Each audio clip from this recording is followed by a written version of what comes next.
Okay, so Oksana, the floor is yours. You're welcome to start with your presentation for today. It's a bit confusing with this new menu, so it takes time to get used to it. Hello, everyone. Welcome to our winter school. As you heard, that's the topic which we have been developing already for several years. And in fact, when we talk about the best EU experiences for enhancing employability, we are talking today and all the next days about scientific sphere. And for those of you who want to pursue a research career, and in particular, we are going to talk about research grants and, of course, related topics to that. So I will start as a person who has been working in this field for a long time, teaching young researchers to obtain grants. And this is one of my favorite pictures, which actually shows the main mood about that. Because when I come to a next group, especially of young PhD students, and I ask them, how do you think can you get a research grant, or did you have any experience? They say, oh, no, it's not for us. It's for someone who has some huge, like KPIs and who are professors and so on. And basically, that's why I'm showing this picture to say no, because the world of grants is quite diverse, and it really depends on where you stand. It will influence, let's say, the scale of the project which we are going to implement, the scale of the sum which you are going to get as a grant, but still it doesn't reduce your opportunities depending on where you stand. It just changes the aspect in which you're going to present yourself. So the exact topic you saw in the program, I'm going to talk today about international research career and grants. It's a mixture of these two topics because usually as a teacher at my university, Sumy State University, I teach the PhD students, and we are talking about that for about 6 months. So as you understand, it's a whole course about giving a theoretical understanding of how to work with a donor, how to develop a research proposal into a real projects, how to manage it, how to choose the relevant grant, how to build a team, and so on. Today we will squeeze it in a like 1 hour and something, and tomorrow I will talk about partnerships. So if you have any questions, you're welcome to type them in the chat. So once I finish, I will go back to the questions. So it's easy to say get a grant, right? And that's actually what we hear a lot now because the state funding is going down. Luckily or not, but the current situation in Ukraine helped to turn a little bit more international attention to the life of researchers, how they are going to work under these circumstances. And now more and more problems come out in terms of different spheres of research, and humanitarian sciences and technical sciences, they get like deeper attention, and donors differentiate these fields, and they understand that the attention should be different because some of us need laboratories and some of us are okay just with a laptop. I guess as I'm joking, like those who needs only the laptop are the luckiest, but those who need the laboratory, those are the most useful in life. But it's a joke, of course. Each of us does the important job, and that's why each of us can get a grant for their research. So today we are going to have a look at the topics, what can be funded, what kind of sources can be found for research, and actually what you need to consider to be, as I say, grantable, so that they say that you are really like professionals that should be supported. And when I say a professional, I don't mean only those who are doctors and professors. So once again, I'm stressing that today we are talking about any kind of career.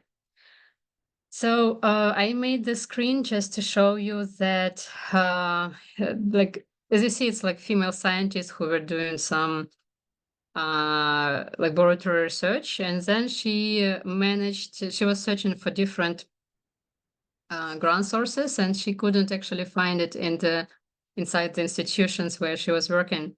And then she suddenly found substantial sums of these grants from different sources. She paid her attention to the donors overseas, and also she found it that private investors and private donors are also interested in that. Why? Because she had her topic up to date, interesting, innovative, disruptive, and so on. And as you see, she's quite young. So just to point, to highlight it for the next slides.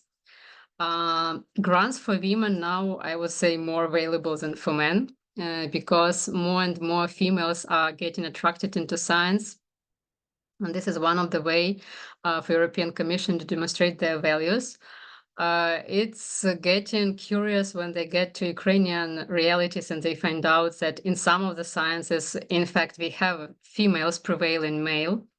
But anyway, for a woman, we can find different types of grants. For example, for a career restart, like, for example, if you had a childbirth and then you dropped out for 1 year, for 2 or 3, you can come back, and they understand that you had some loss of background during this period.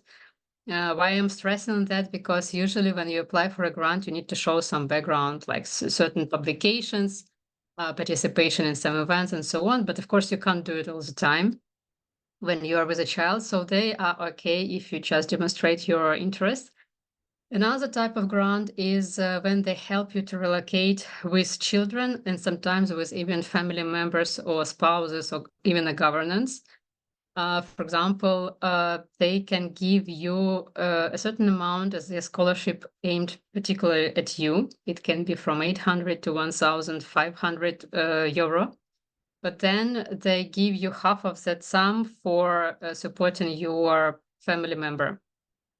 Why is it done? Because in particular, European Commission, and if you now analyze the calls currently open for Ukrainian researchers and not only, you will see that they started to understand that women are usually choosing or prioritizing family over career. And that's a big challenge. And that's why there was a lot of promotional campaigns saying, look at such huge scientists, like, for example, Marie Skłodowska-Curie, who were doing a lot in science. And if you look who is the author of Wi-Fi or other stuff, you will see that those were women. And that's why they started to pay more attention to help females to stay in their, like, chosen path, let's say, to be a mother and wife, but still do research.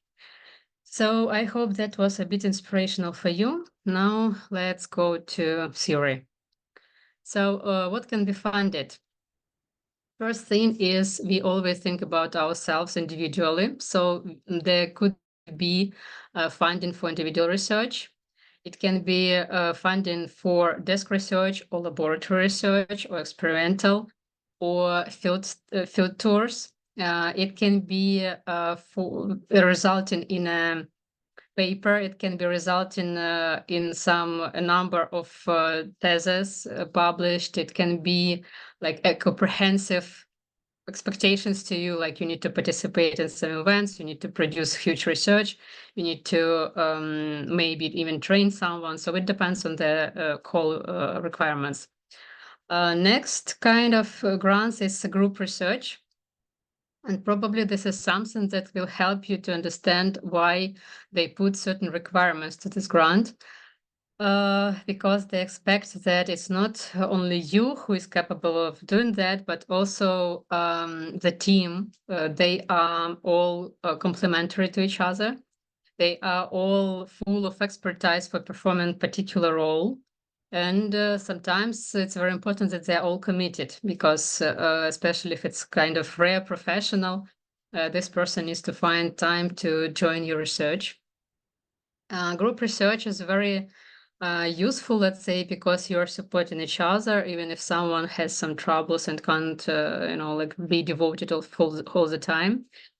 Usually group research means bigger funds. So it means that you can create laboratories or even chairs. It means that there could be also a big part dedicated to your team qualifications building, so you can be trained somewhere. If you look at the Horizon Videra calls, dedicated to the topic of talent or access, you will see that they pay a lot of attention to this. You can create even some center of excellence. If you don't know what is that, it's kind of center full of equipment and expertise which can be accessible by different researchers from the region. So resources and equipment purchase can be also the sole goal of your grant. So if you find it and they are asking you like what kind of equipment you would like to choose, you are stating that I need some kind of device. You explain for what. You promise that based on usage of that device, you're going to produce, for example, a paper. So this kind of grants are also possible. There could be mobility grants, or they are also called travel grants. That's when you apply for funding only your travel. So they may not, let's say, because the variety is huge, they may not expect you to publish something. They just give you money to go to some conference. So you justify how this conference is important for your career, how maybe you will contribute to this conference, how you're going to exploit let's say networking opportunities and so on, and that's the option. But it also can be not just a conference, it also can be some study visit or a library visit or company visit. So depending on the description of the call, you will see it. But once you know that these types, you will understand what kind of requirements they are putting and why. So that's important. That's an example of potential funding which you can find. For example, if you go to this Istanbul Research Institute, they are promoting for their researchers such kind of opportunities. It can be travel grants, and differently you see they put in conference grants. So it means that they're making difference between these two types. Then write-up grant. For example, sometimes you can find a grant that they fund you not just a research paper, but the whole PhD thesis writing and then defense. Fellowship. Fellow means that you're coming there as a professional already. So you're not coming for internship, like fully studying, but also coming with your expertise, which you can contribute. So that's another type. So as you understand, when you find the source, just see the variety. Also, I would like to pay your attention that usually when you just enter this topic, you can see that all the, like all people who are coming to the topic, they're bringing their own terms, let's say, but there are some standardized terms which are already recognized. And it's very much advisable to follow these terms, to be, like speaking at the same language as donors, because I'm going to talk about that at some moment your application will be read by some professional. It depends very much subjectively, let's say, how this professional will react at your proposal. So we use the term grant a lot. So grant is, it's from English to grant, to give it for free. That's why grant means money, but we don't use money. We can use sometimes the word fund. So the idea of a grant is that it's not repayable. They give it for you for a certain reason. You previously proved that you're worth of giving this sum, and you don't need to give it back. But you need to report that you have achieved certain KPIs which you promised. Funders or donors. So sometimes you can find funders, but mostly it's more advisable to use donors. By donors, we mean anyone who gives you this money, let's say, for free. So it can be anyone, like governments, corporations, foundations, trusts, universities even, and so on. So the only thing which classifies someone as a donor that they give these grants. Even if they do it once a year, this is their role, donor. You, as a person who is a recipient of this money, who receives these grants, you are a grantee. And if you're lucky enough to get a grant, you will sign a grant agreement where you will see that you are a grantee. So again, it's a prejudice that research grants may be given only to those who have research connections. It's not like a big amount, but there is still a group of grants which can be given for doing research on the basis of the company. Because why I'm saying so, because there are a lot of huge companies who are working comprehensively in different fields, like combining, for example, some biomed, agriculture, or engineering and digital technologies and so on. And that's why they do some technological research and advancements, and they provide a lot of IPR results, which they try to commercialize probably. So people who are working there, they're researchers as well. So it doesn't mean that a researcher should definitely work in academia. So you also can be a grantee working for the company. If solely in terms of research, I would like you to define these terms as well. They're purely American, but they have, like been dragged into European Union, let's say, a grant language, especially in the research sphere. So the most popular thing which you will hear is a PI. PI, it's a principal investigator. It means the person who is leading, who got the grant probably. So if you are getting an individual grant, you're a principal investigator, you're the only one investigator there, so you can call yourself a PI. But in this case, the PI as a term was invented to demonstrate that you're leading a certain group. So sometimes you can find a job description which is offered where you can see that the position of API is offered, and there is a huge list of requirements is put, and it's not only your academic or research background, it's also your ability to lead the group, the project team, to adhere to international standards in certain research and work, ethical issues, that internal policies of this institution and so on. In some projects, there could be multiple PIs, or they can also be called co-PIs. These people participate at the same level as the main PI, let's say. And this is happening often in cross scientific field, let's say, when we are combining, for example, medical field and digital field. So these people bring their expertise from two different fields, and they're working in the same project. Co-investigators or co-Is, yes, I know, sounds funny, but these are those who are bringing their expertise, but they are not taking the responsibility. So they do the contribution solely to research, and they don't participate in any project management or financial management. And also sometimes they qualify it as an application PI. It means that it's a great cardinal, let's say, is the person who was advising a lot to develop a very qualitative proposal. And this person even can be recognized in the text of the proposal, but this person is not in the team. They don't need it. They can't be involved because they have some other work obligations and so on. But the expertise is there. Maybe at some point they can be called for providing some consultancy, but still.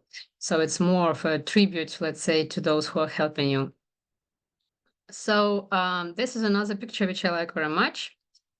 I would really appreciate it if some of you were looking at it and say your impressions and emotions, because mostly it's about our career.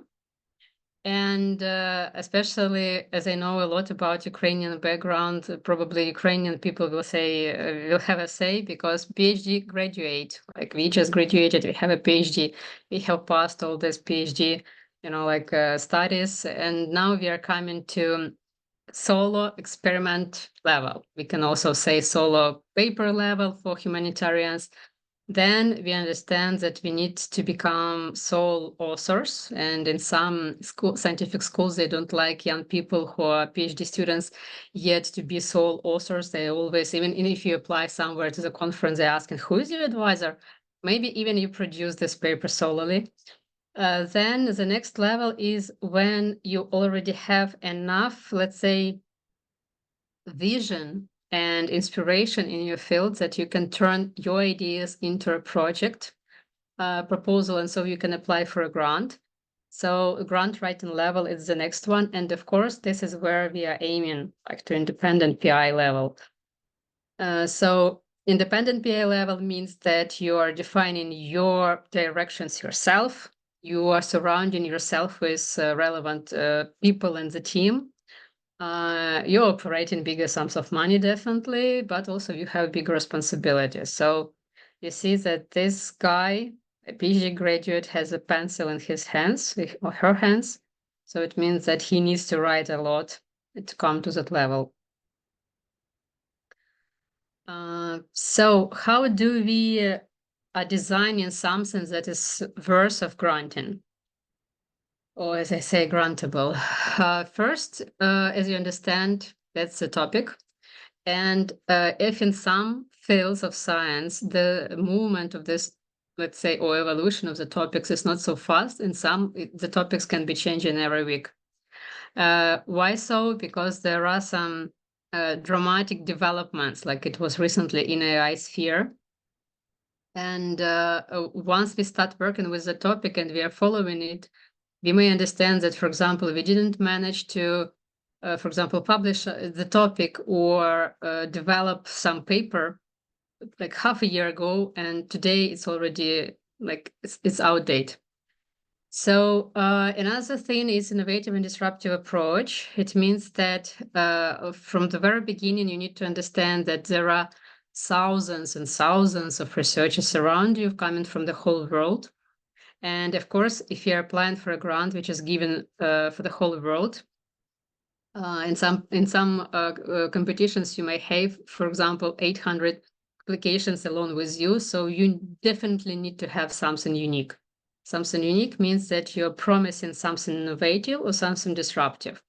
Once we are talking about innovative, it shouldn't push you to think that it's something really which didn't exist before, because otherwise it's been turned into disruptive.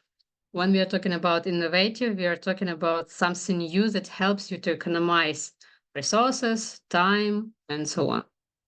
And the number 3, which is often absent in our, let's say, post-USSR science, is practical value or ability to be commercialized. And of course, we can talk a lot about each of these positions and explain why it's happening, what are the reasons, what should be done. But still, these are 3 topics which push you to qualify your idea as grantable or not grantable.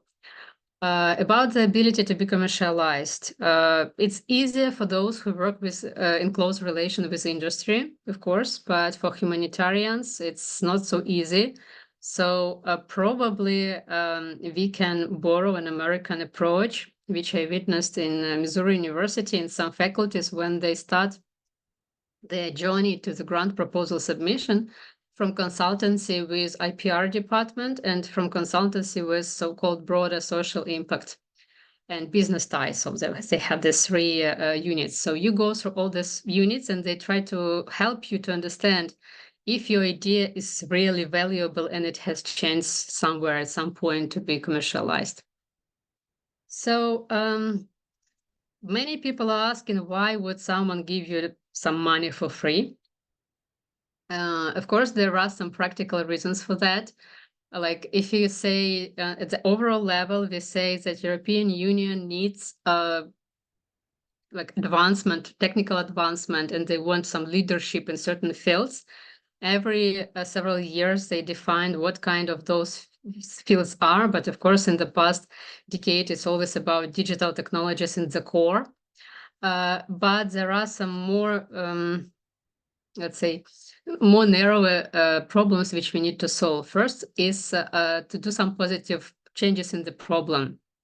In this case, we are not saying about something wide, like positive change in medicine. We are talking something very narrow, like breast cancer problem for women after 40, for example, or for women after 40 who live in certain areas. So the more specific you are, the more unique selling point you're going to prepare. And once you are thinking about what kind of delivery you're going to do within your project, you should see that first they're expecting project results from you, like literally something that you can give in their hands. If we are talking about the papers, then it is, but if you are talking about something more specific, like you're designing some device, some technology of analysis of that cancer. If you saw, the recent revolution was that if you are making a breast scan for analyzing for the cancer, and there is some changes in this in the body, let's say, and if you show this photos to the artificial intelligence defines it at the moment, several years before the doctors will be able even to see it. So it means that AI is totally changing all the attitude. So the next level will be personalized medicine based on using all the digital technologies. So project results is something really concrete and specific. And project impact, it's something that changes after it.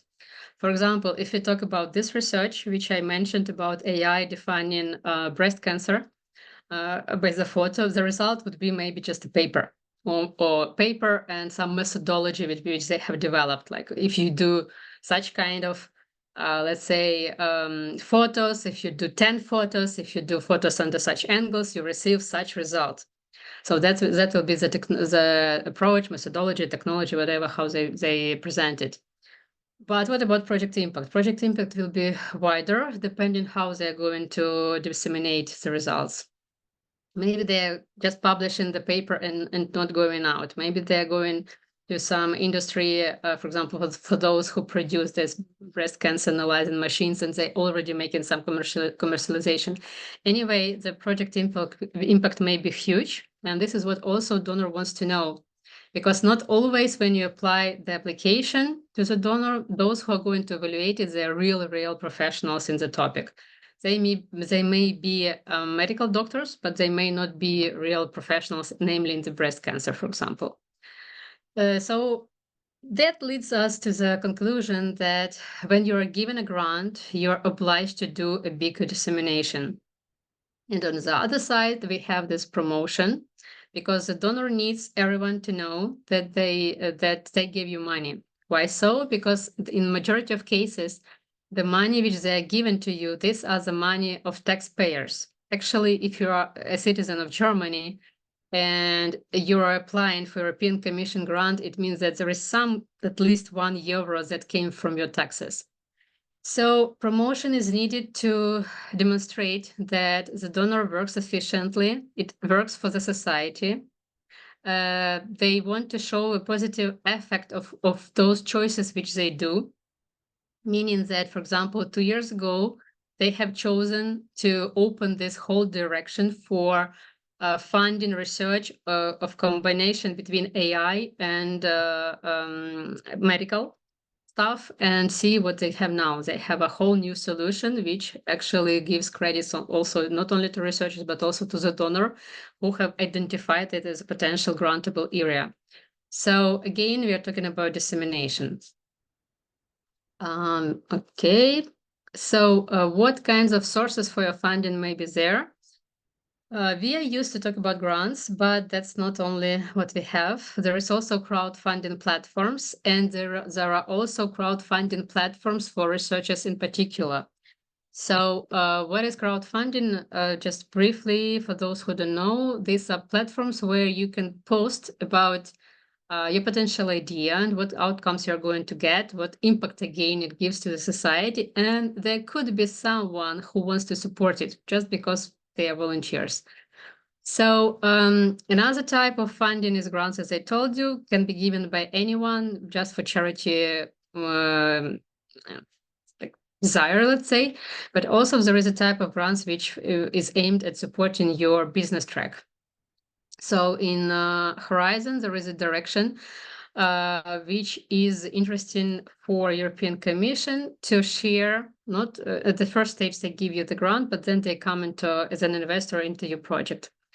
And the third thing is cooperation with business. And sometimes it may also start from a simple grant. For example, if you are interested in agricultural technologies and engineering technologies, you can go to Syngenta. It's a huge company, it works for the whole world. And they give you little individual grants only for a certain type of research. But if you're interested for them, then you're cooperating with them and you're searching the way to commercialize some other results which you have. So what is usually preferably funded? We already understood that, of course, it should be something innovative, it's something impactful. But on the other hand, it strongly depends on the type of the donors, because some of the donors, they fund only, for example, democratic initiatives. And yes, if you manage to come with a digital technology that supports democracy somehow, and you justify it, they can fund it. Some donors, they work, like European Commission, they work with all these directions, defining what they want to support in the end. Like Erasmus program, it's the program where they're supporting education and a little bit maybe of research and research capacities, but Horizon, it's fully focused on research and turning it into something commercially viable and useful for the society. On the other hand, while European Commission is dedicated to developing something in research and business, they need to follow some trends. And these trends are thoroughly analyzed based on previous results and previous calls. They see where these projects which were funded, where they are leading. And for example, they try to forecast, let's say that in the next 5 years, we need to talk about green energy, or we should talk about AI, or we should talk about biomed, or whatever. So these current challenges sometimes pop up without, they cannot be forecasted. Like, for example, COVID, no one could forecast it. But when it came, a lot of donors started to find extra sources, extra funds for that, and they were opening calls. So you could apply for extra COVID call for something. And of course, one more thing, what you are doing in the field of your research, it should be transparent, robust, and reusable. As for the reusable, we have been talking a little bit about that, like it's about dissemination and bringing your results closer to the potential users or customers. And what about transparent and robust? Robust is clear. If you are on top of the wave in your topic, then you know what are the news and what is the fashion, let's say. Sometimes it's also workable, but also transparent. Transparent, it means that they can track down how you were doing that research, under which conditions. And let's say there is such a saying that if you, okay, I'll turn it around. Your paper is qualitative about your research. If someone takes your paper and can copy your research one by one and get the same exact result. If it's so, it means it's qualitative. It means that it's provocative, everyone will be pointing attention to it, and people can build on it. And that's the phrase which you can often find in the calls, like they're asking, what are you building on? Or who can build on you? So you need to explain it. That's another picture which I like. One size fits all. It works mostly in some closes, but no, it doesn't work in research. Even if you're applying only for the grants in your research field, it doesn't mean that for each donor it will fit, simply because I was telling you that donors have different priorities and vision, how they're going to solve it. For example, if you take the topic of climate change, for example, if you come to one donor, they want you to work on mobilizing community. If you come to another donor, they want you to work with green energy. If you come to another one, they want you to work with digital technologies for green solutions. So that strongly depends. That strongly depends on the donor. Then the deadlines. That's one thing which can be very constraining. Sometimes you find the call which finishes tomorrow. It doesn't mean that you can drop it, but yeah, you should actually count on your forces. On another side, not always, what I see on my PhD students, not always they consider that, for example, they're applying for a grant which is supposed to last 3 months, and they are putting their research which is supposed to last, for example, 12 months. So of course, it's not possible to squeeze everything inside. And it's a question of what kind of KPIs you'll be able to show. Eligible expenses. Sometimes you, to fulfill your aim, in each project, there is a critical path, like the path through which you need to go to get the KPI. Some other things can be additional and not obligatory. So in order to go through this critical path, for example, you need a study visit to some farm. And you need to collect some data, some soil samples. So it's very crucial that you need to have these travel expenses. So if you apply to the grant, which doesn't allow you to travel, It means that you will need to travel on your own. So that's the question. If you're talking about young PhD students, do you have those money? And especially if your project is supposed to last, for example, 12 months, you need to travel each month. Okay, that's the question.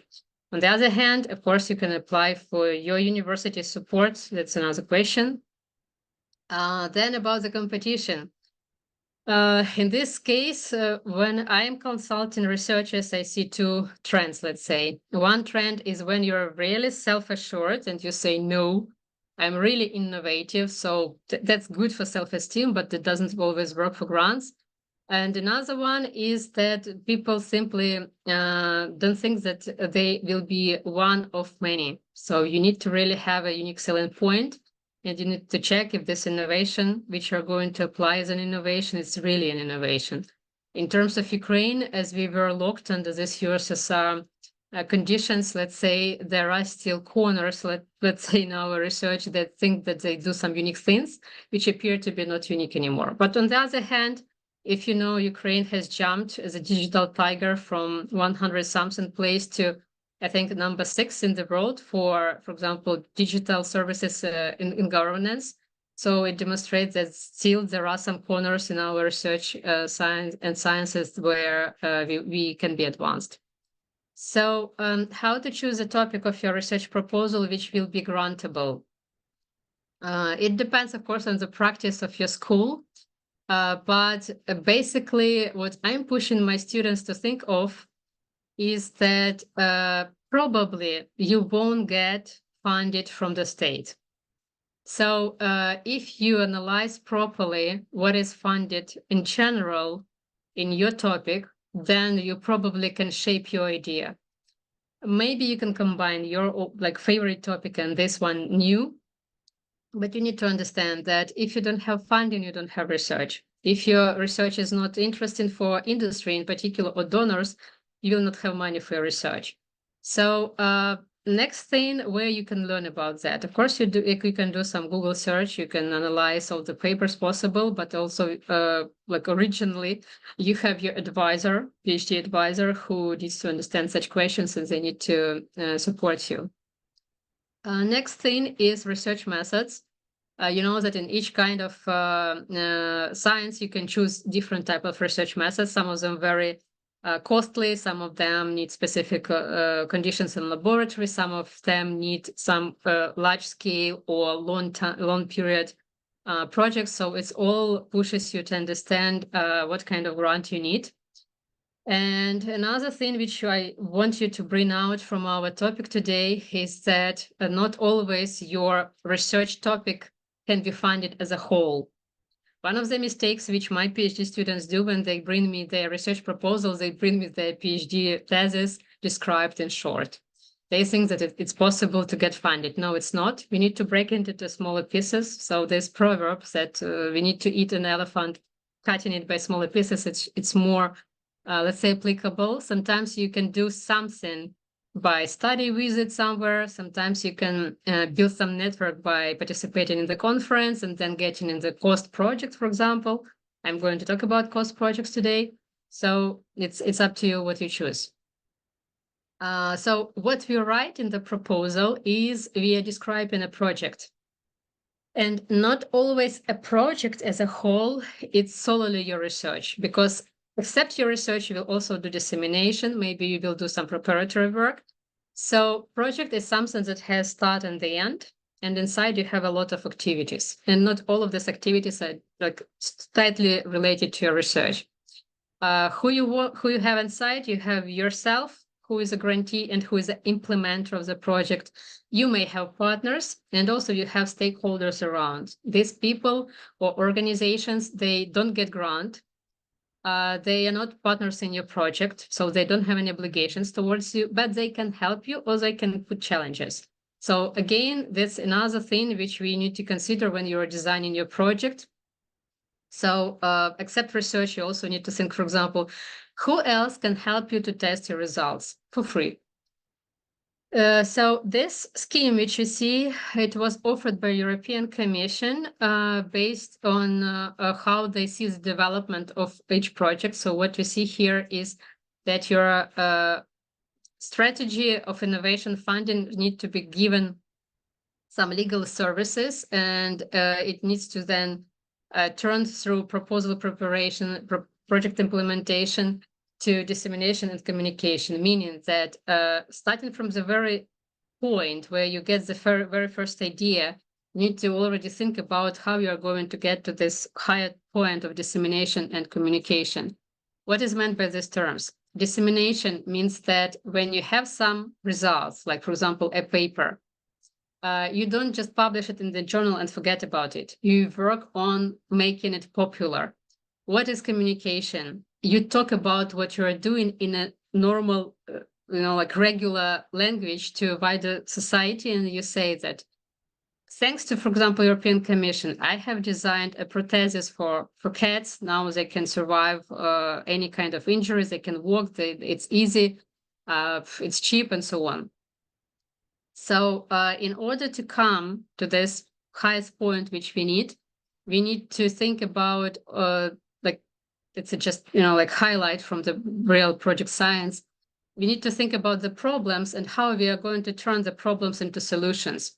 So what we do, we try to understand in detail this problem as much as possible and choose only one point where we can apply our forces. We can't solve all the problems. So we turn then this problem into a solution. And then we have this effect, which we call impact, which we are going to present to our donor. So if you talk about grant-funded projects, there are two types of them. One of them is pure research, and they can be, as I said, either individual or team-based. And then another one is project with a research component. So it means that not obligatory you will do a lot of research there. Maybe it will be something short. So it can be mobility, educational projects, development projects, commercial projects, whatever. So in terms of pure research, you probably will get some IPR, like prototype, patent, whatever, or a scientific paper. In terms of project with a research component, you will have more. You will have also, for example, staff trained, laboratory established, equipped with equipment, some first sales done, some new commercial contracts signed, and so on, some investments found. So if you open any kind of proposal, and Yulia will tell you more about that, you will see these points. Now I'm going to explain you why they are so important. So we are describing problem statement, meaning that we declare why we are dealing with this particular problem. And then, as I said, from the whole variety of this problem subsections, let's say we choose only one with which we are going to work. Then we explain how we are going to work with that. We explain who will work with that. And then we tell how do we prove that we worked with that successfully. That's why we have this evaluation and monitoring chapter where we are promising that, okay, we will have one paper, not less than 20 pages, which will be published in the journal, which is qualified under Q1, and so on. So this, on one hand, these specifications, they are limiting us. They are making a problem for us, let's say, in case we don't reach it, it's a risk. But on the other hand, we shouldn't promise something that cannot be reached. And on the other hand, we need to promise something that is really valuable. That's why designing a project takes a lot of time. So what you see on your screen is like very, very typical grant proposal structure. Like you will have some project description, which we were looking at now. This project description can be or should be turned into something shorter, which is called abstract. And of course, you should support it with 2 points. One of them is budget and timeline. So the donor should understand how you're going to implement it in time and in resources. And additional information. Additional information means that you can provide, for example, something that proves that your organization can do it, or that you have support from partners, or you can provide resumes or CVs of your team. So on the other hand, as I told you, not all projects are individual. So if you talk about international projects, we will have international team. That's an example of an organizational structure of inter-Paris projects. And here you can see that we have a huge number of teams coming from Europe, Canada, Asia, America. Then they have some national teams like Australia and Italy. And also they have these global industry research teams. They are working all on the same in the same direction. And as you see, when you start planning, for example, work of all these teams, you already understand that there could be challenges. So again, designing such a proposal takes more time than individual ones. So these are like questions which are usually you're supposed to ask yourself. Like, for example, if you're starting with a goal, my goal is to develop a device which will fight, again, that breast cancer. So how can I do it? What do I want to achieve? So I want to achieve a sole standing device which can work without batteries. It can work, for example, with 1,000 gigabytes information at the same moment, and it can define the breast cancer with a precision of 99%. So these are my KPIs. So I'm thinking how I'm going to achieve it. So I'm thinking about actions, resources needed, and how this execution will be like on which on which things it will be based on. For example, even if I do this device, if I don't manage to prove it to the ministry, for example, that it's qualified to work with humans, they're not going to give me a license. So it's not going to go to the society. So thinking of that pushes me to add some more activities in the project, again, which I told you, which are not purely research. So it's something where I need to promote my device to a wider society. So that brings us to the topic of risks. And here we can talk about two groups, like external and internal. Internal is a little bit more easy and manageable because it's something that is related to you in particular, for example, your health, your something, or if your PI is qualified enough to put all this work on track in a very effective way. For example, all the policies, all the rules are set up, like roles of each team member is clearly assigned and so on.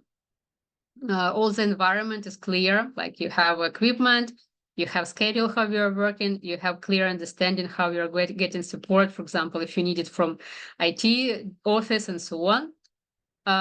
What is external context is something that sometimes is not much manageable. Sometimes yes, sometimes, but mostly no. So scientific trends. If you start working in a very edgy, let's say, topic, then you should be really careful that at the end of the project, someone will do what you were planning to do. Or even before you have managed to move to the meet. Basically, it's the task of the donor to cut down such projects and not to fund them, but it can happen. So then it's up to you to be agile and find a way how to change your project still to be beneficial. So sometimes you can see when fellow projects collaborate and they produce some more valuable results, and that was what is really supported by European Commission. For example, if you read calls which are related to digital technologies, they understand that digital technologies are everywhere, literally in every topic. So you can see that in a call from EIT, for example, European Innovation Technology Institute, you can read that cooperation with communities funded by European, like EIT, EIC, are very supported. Sometimes they even put such KPIs that you need to cooperate with someone.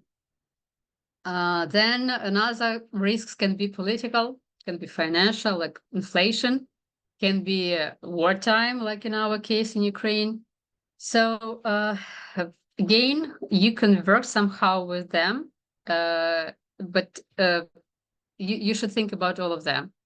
What it means, like if you're working in a seismic active zone, then you should think about this external context. And if you're bringing a team there, you need to think about the security, like escape and so on.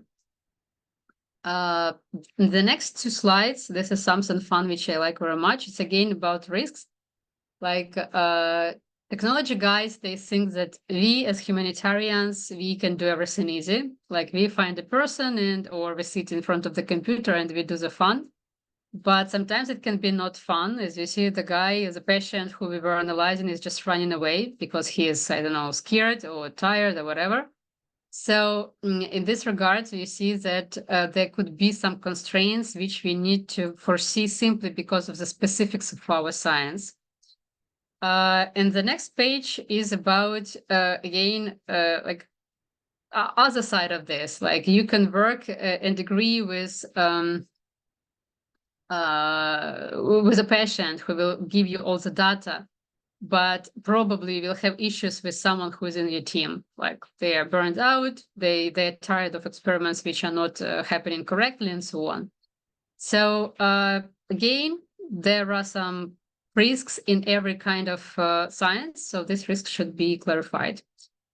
So some tips about starting writing, like from the very, very beginning. The earlier you find the call, the better. And the earlier you analyze all the potential documents, the better. Especially it refers to comprehensive projects, but it also works even for individual ones.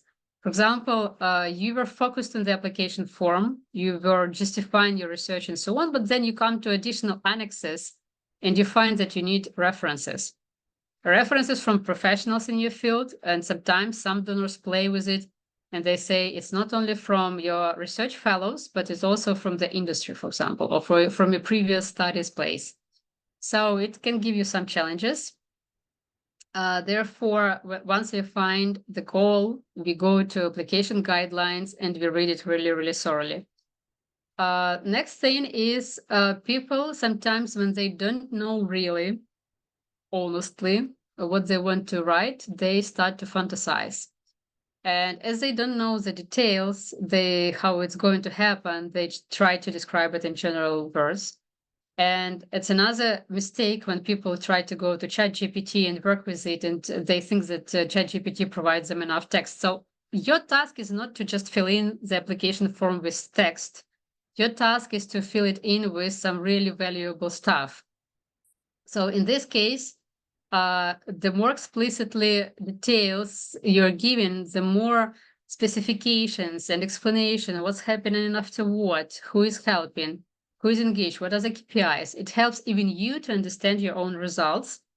So, and it's really, important, namely for research fund, for grant-funded research, to make these connections between what you're aiming to and what you're doing inside, because sometimes you can get a comment from an evaluator that you were doing a lot inside the project and it's valuable, but you still were not aiming towards your research question.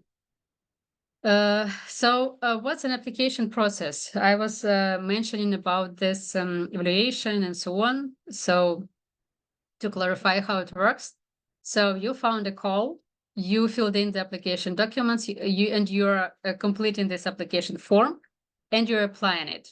Very seldom now you're applying it through email. More often now you're going to apply through the some submission system. In this submission system, you can also have some issues. For example, to apply to an American grant, sometimes you need to have a specific identification number.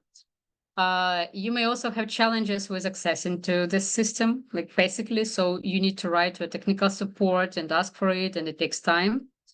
Then you need to attach annexes, and then again, we can have issues. For example, your annexes are in wrong format, they are too big or something else, and you simply cannot upload them to the system. Another thing is sometimes when you're applying, especially not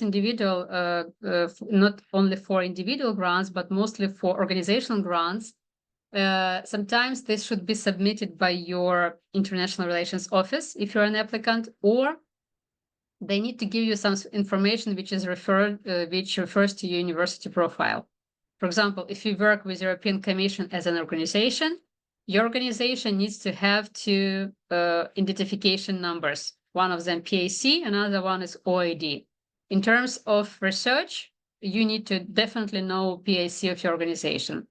Those people who work in this topic, they know how to find it in the system, but you don't, so better to ask your international relations office.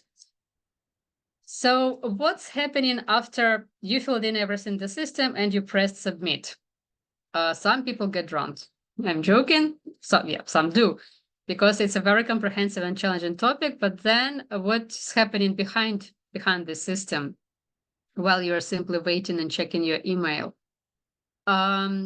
The proposal goes through several technical steps, which are usually described publicly by the donor. For example, it can go through ethics check, it can go to technical admissibility check, and so on.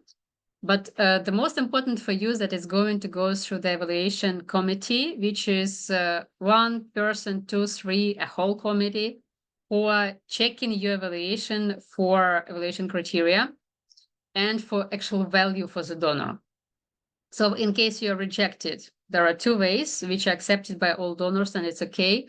Some of them can give you feedback saying that, sorry, you were not granted. Some of them can give you extended feedback with like clear explanation that you need to improve this point because you're lacking that and that and that.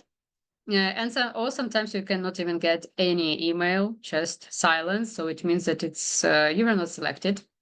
Even European Commission does that in some calls, so it's okay. In case you're granted and you were the applicant, you'll receive a notification that you are invited to the system to sign the grant agreement. With other donors, like for example, Visegrad or whoever, I don't know, USAID, for example, you're going to have a negotiation. Like they want to change some elements, they want to cut the budget, they want to add some activities, so mostly delete some activities. Then you get the money transferred, and then you start to implement your activities, and then you need to report. In terms of reporting, this could be like reporting midterm and the final one, or in case of USAID, you will have a lot of small reports. So it's the choice of the donor. So once you sign the grant agreement, you agree to it. So to understand more clearly how the proposal is evaluated, I have screened an example of Marie Skłodowska-Curie evaluation system. It's like 2017, but it didn't change much. Not even much, but it didn't change. So what do they have here?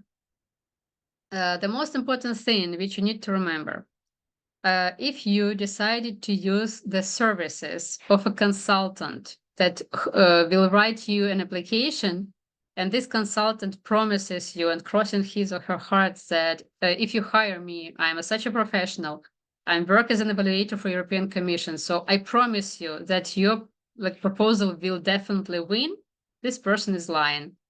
Because now, if you see what are the criteria of evaluation, it's excellence, impact, and implementation. These criteria describe different, let's say, aspects of your proposal. And these things are evaluated by a person. It can be 1 person, 2 or 3, but all of them are subjective. It's 1 point. Second point, along with you will be submitting hundreds of others. And there is a great chance of possibility that at least 2 or 3 proposals will have the same number of points. For example, 75, it's a threshold. So 75, we have 3 proposals. So how do you think European Commission will choose, namely your proposal? Of course, they are looking at additional points. These additional points are usually declared, but some donors, especially smaller ones, they don't declare it. So the feedback, even if you get the feedback written from the European Commission, it doesn't guarantee that if you fulfill all the points in this feedback and you apply next time, you will win. So I am sorry to disappoint you, but that's how it works. And one more point is that attachments, especially not obligatory attachments, are not recommended, let's say, to evaluators to be read. So if you decide that, okay, here in the application, I write this part, and then I use annexes to produce more and more details, don't even hope that people will do that, because the evaluator is usually a human who is hired for a little money for a certain period, and they're not going to read your proposal forever. And usually if they have half a day to read your 30 pages and you provide them with 80, they're not going to read those 80. Like 1 in 10 will do that. And one more point here is that if you see the problem of, okay, I have not much space, So I will put a lot of extra links leading to Google Drive, to website, to LinkedIn profile. Probably 99 out of 100 will not read it. Because, for example, in certain calls from European Commission, you will have the response that evaluators are not allowed to go to external links. So what we have next here is the copy of evaluation and the word procedure from Cultural Europe or Creative Europe, okay? So what you see here is when they were choosing how to evaluate, they are putting proposals score according to certain priority order. And this is what they are writing. Like, for example, number 1, those who will be in priority projects focusing on something. Number 2, within the same topic will be prioritized according to the relevance, then according to something else. So each donor will provide you with such an explanation. Then come more things like if you even were very successful in describing your main. Okay, sorry, someone's decided to support me. So even if you manage to describe your proposal perfectly, then comes the ethical issues part, and it's very, let's say, sensible for those who are not general humanities like economists, for example, but work with human embryos. So in this case, you will definitely know about that. But this is something that if you miss it or if you violate something, this is something that can discard your proposal. So be very attentive. So in general, there are some research-related ethical issues. I'm not going to stop on them because I see that the time is like coming to an end. Your aims and hypotheses need to correlate and they need to lead you to an impactful results. If you're trying to hire someone to write for you, make sure that you're writing with this topic alone, with this person alone. So you're writing together, you're discussing it, you're consulting this person from the research point of view, and this person consults you from the grant writing point of view. Then don't even try to submit to serious donors something which doesn't have approval of ethics committee. Don't try to fabricate data because, okay, if you had this failure at the level of your university or even your region, but it's not okay to get this data fabrication assault at the level of European Union. Then some kind of ethical misconducts. It's fun, but in post-USSR countries, the attention to this was a little bit different, let's say. So we were not training our bachelor or master students on how to be careful with personal data.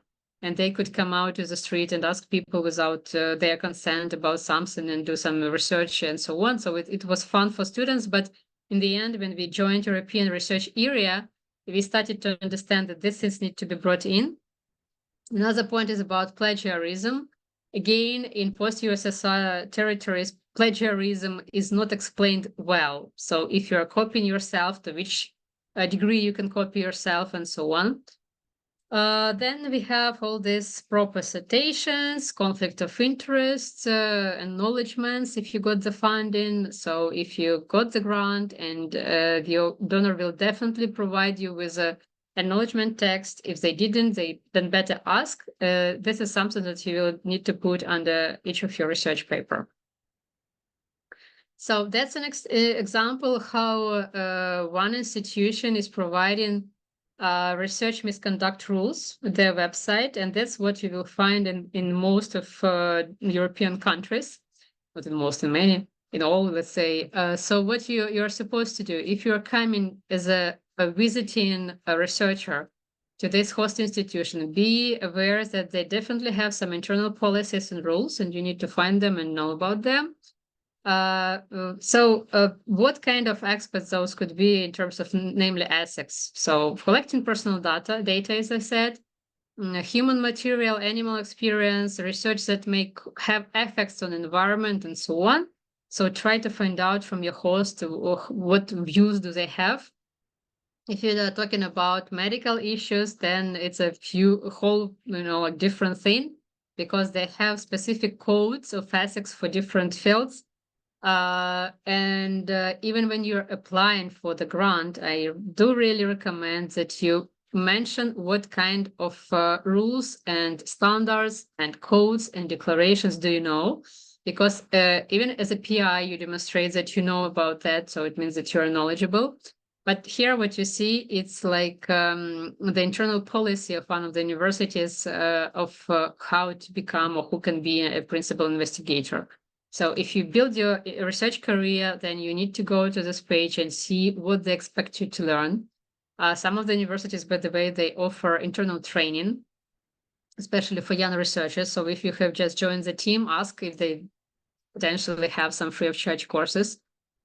But that's not all. It cannot be all, as you understand, because there is a number of European Union trends and, of course, some general scientific trends, industrial trends. So just a few of them, which you definitely need to identify now in your proposals for research grants, is inclusion and diversity, gender equality, open science principles, lean approach, sustainable management, and maybe some of you can name more. So we can continue the list. If you want, you can write it in the chat. So if also some of you don't know what some of these points mean, you can also raise the hand and I will explain you. If everything is clear, we can go further. Okay, so all the principles are known, right? Okay, super. I took only one, gender and inclusivity, as an example. So as you see here in the list, it's just 2 words. Let's say 2 terms. And for us, it's something that's on the ear, so we hear about it, so we know about it. But how practically will you meet it in your research? Since the beginning of this new program period, European Commission has implemented it as a new eligibility criteria, like since 2022, that institutions which are applying for Horizon calls, they need to have gender equality plan. And it's funny is that, for example, you can find projects, at least I found one, which were research focused and they knew about these trends which are happening in European Commission. So there is a number of institutions which have prepared their stuff and they have prepared this gender equality plan before 2022 even, because they knew about this trend coming.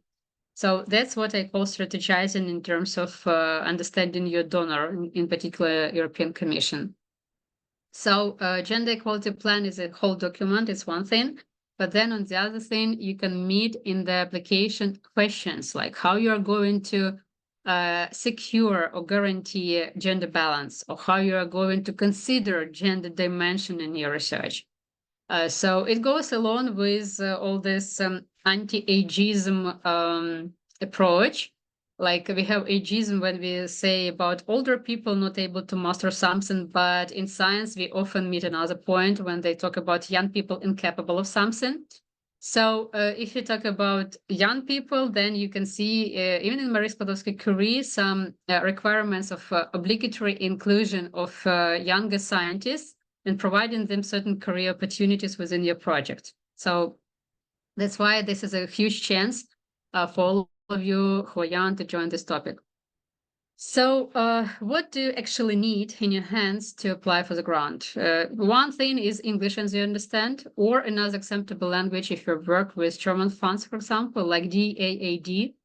In Ukrainian, we call it DAD. They have the whole direction for researchers and especially young ones. For example, you can defend your PhD thesis both in Ukraine and Germany. You need to have a promising topic, and very often you need to have some publications on this topic. Doesn't matter if it's super innovative and disruptive and never existed before. They won't give you money if it hasn't been published anyhow somewhere in a peer-reviewed journals. Of course, we are talking now about only peer review system. Then you need a well-written proposal, and of course a corresponding resume. So you need to prove that you're able to do it. In this case, we are talking about an applicant, like a PI, if you're talking about the group project. So on the other hand, if you're applying as an individual, sometimes they ask you about the reputation of your academic supervisor.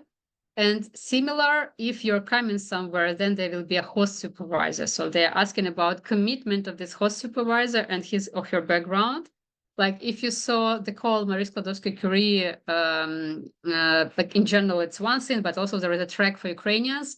If you go there, you see that it's a requirement for the host supervisor to provide you training, support, learn something from you as well. And the most exciting for Ukrainians, there was a criteria that the host institution somehow sees that you will be employed.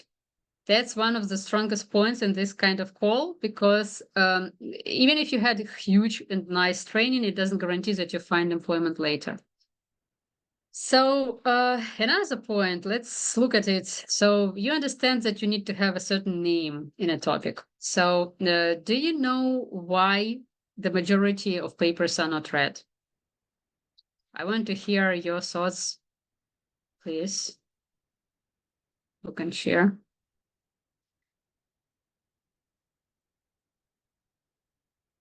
No ideas? Okay. So in the majority of cases, what I hear from people, it's like they didn't know about it. Of course, especially if you published it in Ukrainian somewhere in a local journal. But let's talk about English language papers, which are published in nice, like, for example, Q2 level even, or Q1 level journals. Why people don't read you? Because your colleagues are too busy. And the rest of the audience, they simply don't read such things. So we have a certain share of potential readers of students who were forced by their teachers to go and read about something like in research in the topic, but it's not obligatory those who are going to cite you. And then as you understand, your image is built currently, sometimes not fair, but currently it's built on citing your papers. So what you should do to get read, to get cited, you must get known. And on the other hand, if you want to be like cited, you need to offer something interesting, right? So it's not so often when they just cite you because you wrote some general phrase offered you by ChatGPT that the water is very important in the world, or sunlight is important for plants, right? They're going to cite you if you told something really valuable. So basically now I will go through the reasons which are recognized why people don't read you. And based on that, I will push a little bit to the research career perception, which is very in accordance with the grant philosophy. So when we publish, we just like write the draft manuscript and just submit it to the magazine. That's all. But you're not using these options which are there in the like in internet, actually in the possibilities which you can use to draw attention to what you're doing. Very simple one is to put it as a signature in your email. So where is your best regards, your name, your institution, and in the end there could be recently published such and such article. So there is a statistic that 1 in 10 readers will pay attention at the title at least. So people will at least identify that you're a researcher which is working in this topic.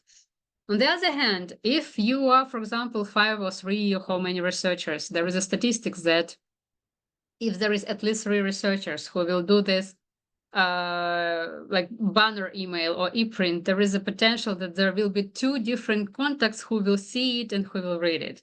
Maybe at least one will cite it. At least you made some steps. Then depends on you solely how you're communicating your research. Like some people use their profiles in social media for posting something about cats, about mooses, like in my case, about political sciences, about whatever. But it doesn't mean that you're writing about your research paper. And you definitely met such profiles of researchers, which are, maybe it's their personal page, but they're leading it in a way that they're talking about researchers about something alive and interesting. So you may read a post thinking that it's just, like some random source of the author, but then you come in the end and like, please read and go and read my article. Not effectively promoting your article on social media. Sometimes you can go to certain groups where your colleagues are. You can ask a very, like dramatic or some, edgy question, and people will start discussing. They will go to your article and so on.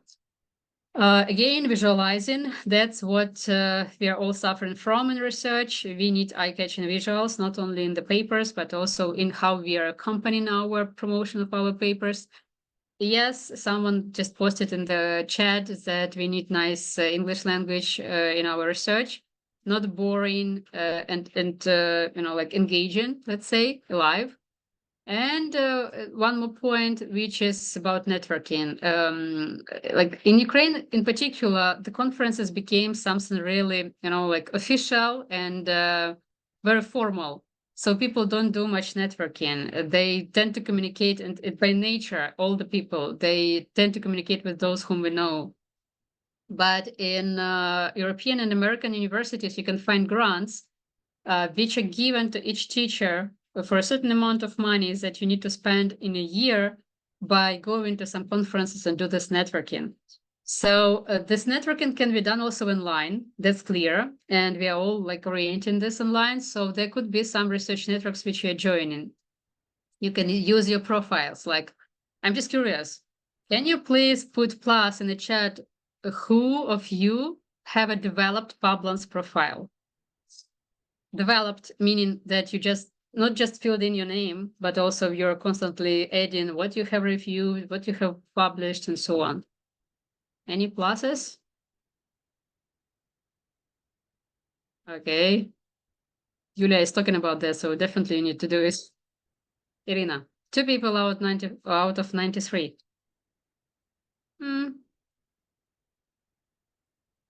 Okay, mostly minuses. Okay, that's on one hand may be an inspiration for you, on the other hand may be a must for you, simply because like those people who had to flee abroad, they had 2 reasons to remember about these digital profiles. One of them is that not all of your papers or not all of your like notes have left with you. Sometimes you were reviewing some paper in some journal 10 years ago, you forgot about it. But if you have been collecting it in LinkedIn or in Pablans, preferably, then you just in another part of the world suddenly having access to node for a laptop, you're open and you have all these things. So you just press download PDF and you download your CV as a researcher from this Pablans or LinkedIn. So you see, it's purely practical. On the other hand, in some countries, and especially some research communities, it's very, let's say, they have this tradition that they check each other on LinkedIn, or they check each other, or they connect with each other on LinkedIn or Pablans or ResearchGate, whatever. And if you go to international conference, you can meet a person who will say, I don't have a business card. Please find me on LinkedIn or give me your LinkedIn. We will contact there or in Pablans. Okay. Now we are moving further. So where I'm pushing you to branding yourself as a researcher. I will simplify all this file in one phrase. Like branding yourself as a researcher means that if people say Ukraine, and for example, biomedicine, then they need to say several names. And these several names, one of them should be yours. If this works, even if you're not a professor, it's possible. So if this works, it means that potentially, even if you're not coming to super cool conference, but you're coming to some projects. Coming to some project means publications, means networking, means money. So to help you to work in this field, I will give you several advices, which actually I don't follow myself because I'm working now on more in grant projects. But that's something that I was working on when I was defending my PhD. So once you define your research topic, you need to build it. And when you're building it, you need to build it by papers, by participation in the very specific events, and by publishing, even if it's like some, like, let's say yellow media where you're providing your expertise, those should be projects. So whenever you come somewhere and they want to see you as an expert, you need to prove your background in this topic. And that's those are the tools which you're going to use. For those who didn't know or don't know, there are some networks for scientists which you can use: ResearchGate, Academia, Mendeley, LinkedIn, SlideShare, Google Scholar. Yes, I know some people are surprised with SlideShare, but there are some, let's say, branches of topics which you can find where people are grouping their slides and they lead their discussion. So what you need to do to build your reputation as a researcher? First is publication, for sure, but publication itself, as you understand, worth nothing. You need to do a citation. If you don't do activities to build your citation, it's useless. Once you did the citation, you need to communicate about this, not only in the scientific research, but also outside, for example, with your domestic or foreign colleagues. For example, if you want to get granted by interdisciplinary topics, then you go to a friend who is an engineer, and in normal, simple words, you explain what your publication was about, what your thesis, what your aim, where are you aiming at, and this guy listening to you says, "Oh, cool! So we can build together this kind of project." So you're just pushing more and more ideas to be produced. The next thing is we are searching for grant funding. And that grant funding, it can be quite different. The next slides will be quite fast because these are just screens from what is being present online.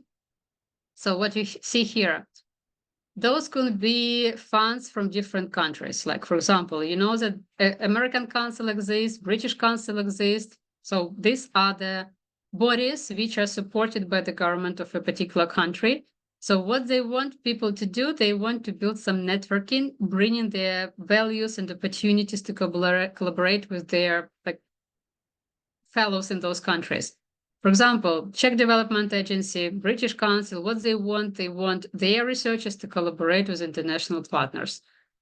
The British Institute at Ankara, what they offer? They offer, for example, to travel to the United Kingdom to visit recognized UK higher education. So you understand that it's for partnership building. Grants to study in the US I found it somehow for Turkish people. So they have a visiting scholar program to conduct research in universities and research centers in the US.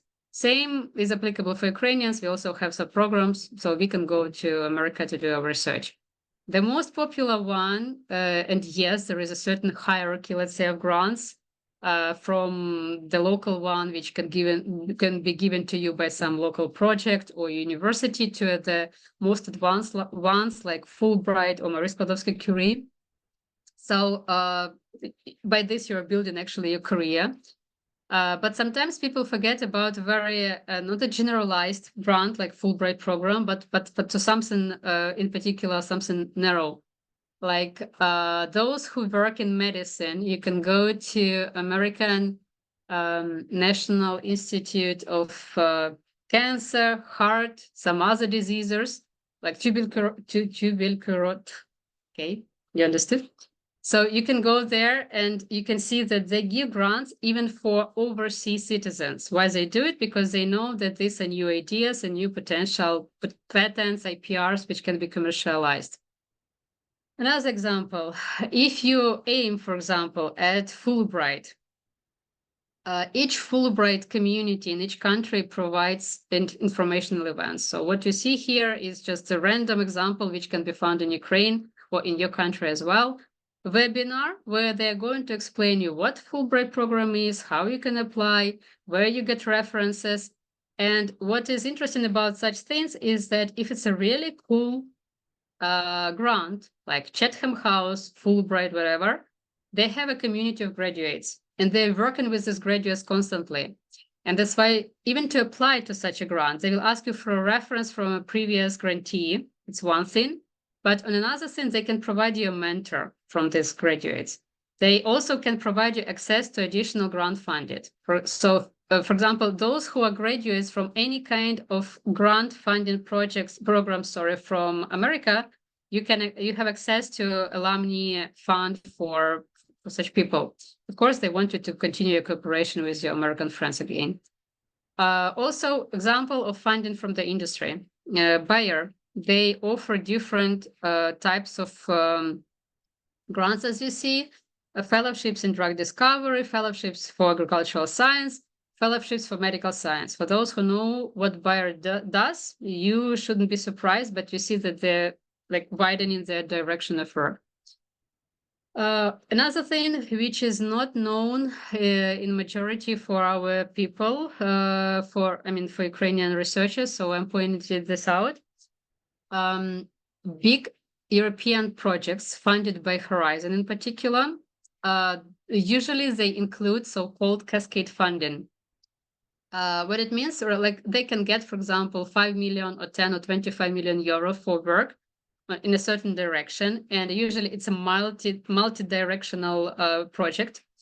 They usually produce some product, and this product needs to be tested, disseminated, whatever. And for this, they foresee a certain amount to be given as a cascade funding, meaning to someone else in smaller sums to test it for them or to implement it for them or to disseminate it for them. This is called open calls. I know that all of us are used to see open calls, that it's open, but no, open call, it's a term in the grant world, which means that it's a cascade funding within some other big projects. So what you can see, like my topic is digital. That's why I am often at this platform, Digital Skills and Jobs platform, funded by the European Commission. So what you see here, you see that it's a TrialsNet, it's the name of the project, huge project, and they said about this open calls like, please come, we need 5G use cases, we will fund it. Cost, Yulia, you're not going to talk about it now? Okay, just not to overlap. Cost, it's I would say it's your entrance door to a huge resource and huge research, especially for young researchers. If you are not there, this is the way for you to touch the real huge science. So cost, actually, it's a network.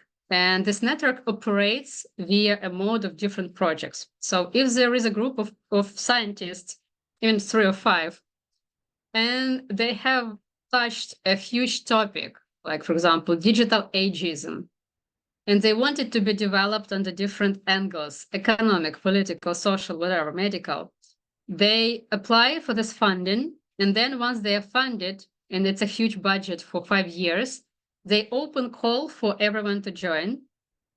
So at any stage of this project, you're welcome to join the activities. It doesn't mean that you're going to get funded, because funding goes directly to this project, but you will get access to their activities, publishing opportunities. Sometimes, not sometimes, but each of these projects have funded study visits, so they can fund your study visit somewhere, especially if you're a young researcher. Please do, because most of cost projects which I know, they lack applications from young researchers. Also, they give mini grants, so they can give you a grant for your research with the first publication, of course. The last thing which I saw, they were lacking applications for study visits. So you can apply to come to some laboratory to see how it works. Even if it's, for example, a laboratory which is dedicated to veterinary sciences and you're an economist, maybe for your topic and you can justify it, you can apply to it and go. So if you want, you can come here, open funding and see open calls, but don't mix up open call, fund your network. This is for actual big projects. Check funding open calls for the study visits, conferences, and so on. That will be for you. And Jean Monnet, actually, that's why we are talking about it today. This is the chance for you to fund your research and dissemination. Actually, this program was named Jean Monnet for this reason. Jean Monnet is the father of European values, and one of the values is science accessible for all, knowledge accessible for all, nice life accessible for all. They have several directions. The smallest one is modules. Modules means that you are promising to develop certain topic for 40 hours for 3 years, but this is just a minimum. The idea is that, like, for example, if you go to Erasmus program, there will be funding of your educational activities. If you go to Jean Monnet, if you go to Horizon, then there will be your, maybe capacity building, but research activities.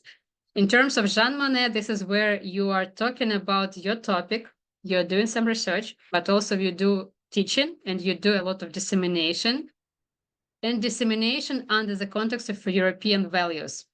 So the biggest criteria here is that you have certain European experience in certain topics that you want to share.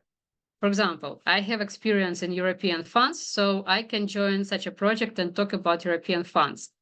If you are, for example, in, I don't know, in Germany, or you're in Ukraine, and you know about this particular topic, like funds, but only at the national level, and you don't have experience, you cannot talk about European funds, you cannot apply for this project. They're not going to support you.